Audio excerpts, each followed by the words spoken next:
السلام علیکم۔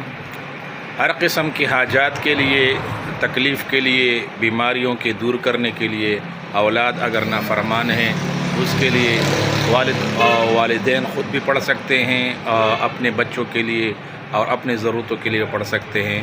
21 مرتبہ یا رحمان یا رحیم یا ہادی 21 مرتبہ روزانہ اگر 5 نماز کے بعد پڑھ لیا کرے تو بہت بہتر ہے، نہ ہو تو کم از کم روزانہ بغیر نماز کے، جیسے عورتوں کو مختلف حالات آتے ہیں، نماز نہیں پڑھتے تو اس کے علاوہ بھی پڑھ سکتے ہیں، تو یہ وظیفہ پڑھ لیا کریں تو مناسب۔ یہ بہت طاقتور وظیفہ ہے، یہاں تک کہ بڑے بڑے مشائخ نے، خصوصاً حضرت مولانا پیر ذوالفقار احمد نقشبندی دامت فیوزہم، انہوں نے بھی بتایا ہے۔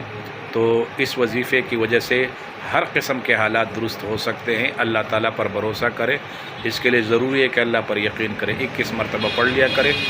بے روزگاری کے لیے بھی ہے، لڑکیوں کے لڑکوں کے رشتوں کے لیے بھی ہیں، اور اگر کسی کو کوئی بھی قسم کا مسئلہ ہے ان تمام کے حل کرنے کے لیے اللہ تعالیٰ سے مانگے بھی اور یہ وظیفہ بھی کرے۔